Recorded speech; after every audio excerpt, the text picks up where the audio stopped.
It's the third annual FANNIE Awards.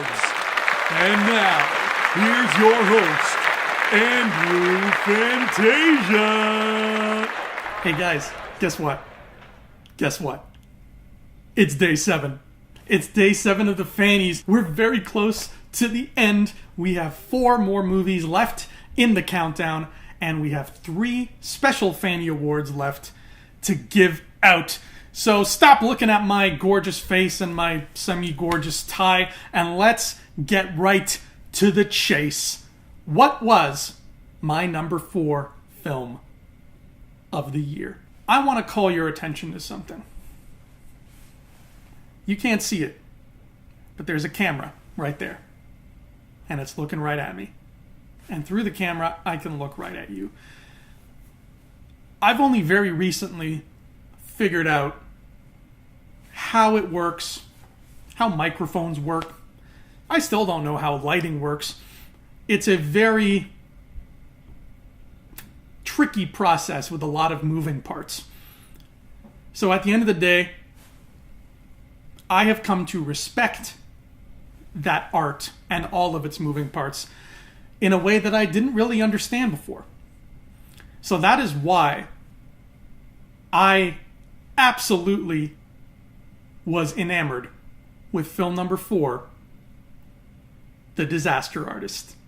With the staggering amount of internet fame that The Room has garnered since its initial release, the temptation to turn this thing into some kind of joke-fueled mockery must have been very strong. After all, we are dealing with the story of how one of the oddest human beings on the planet made one of the most laughably bad motion pictures in Hollywood history.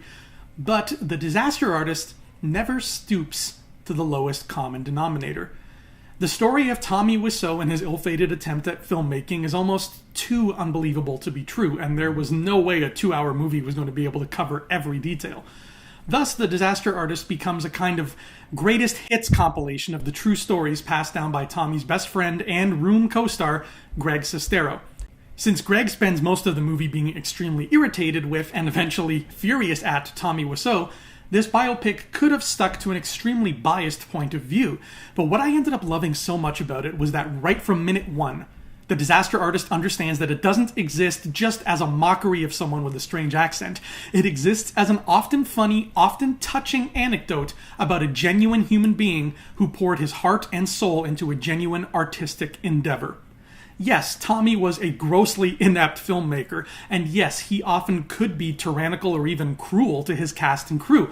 But this movie never once paints him as some kind of caricature or villain. It stays true to the sincerity of Greg Sestero's biography by showing us the true Tommy underneath it all. A lonely, childlike, hopelessly naive dreamer who simply has more money than he knows what to do with.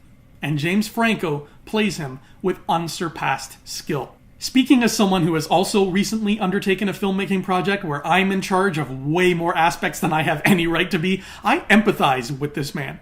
Reminiscent of Tim Burton's Ed Wood, The Disaster Artist paints a beautiful portrait of dreamers, plain and simple. And deep down, I think we can all relate to that. There's a common complaint that you'll hear from people, mostly people who don't go to the movies too often. They'll say, the reason I don't go to the movies too often is because there's no original movies being made anymore. Everything is a sequel, or everything is about Spider-Man or something like that. Well, the thing is, there are original movies coming out. There are quite a few of them. The only problem is, a lot of people don't go see them. I like to, make it a personal goal to see as many of these as possible, and I even have an award right here in the Fannies dedicated solely to them. These are films that are not based off of anything. They're not adapted from any novels or stage plays.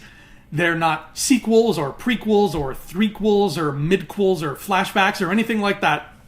They are simply their own thing that exists in a vacuum. And they could eventually pave the way for new franchises down the road. The nominees for Best Original Concept are Baby Driver, Bright, Coco, Downsizing, Get Out. And the Fannie goes to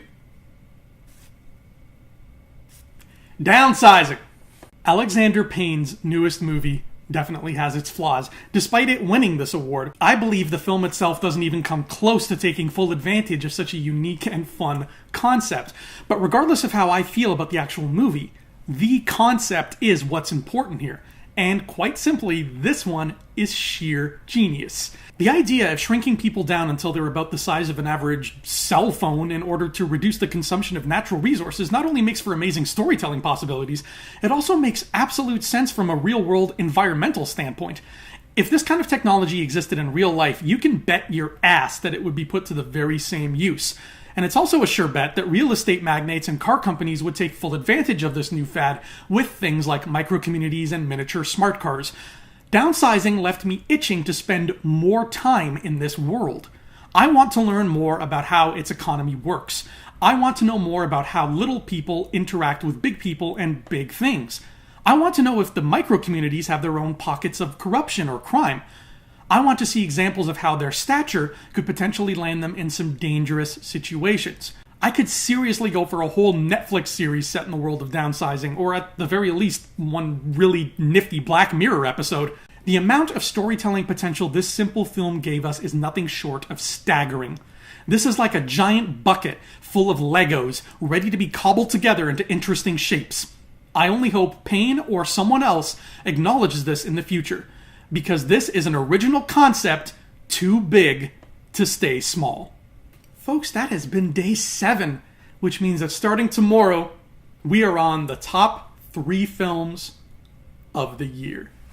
Tomorrow we will also be giving out the Fannie Award for Most Underrated. Which movie will win? I don't know, but chances are you didn't see it because it's underrated. That's how it works. The Fannie Awards will continue as we gear up for the final 3.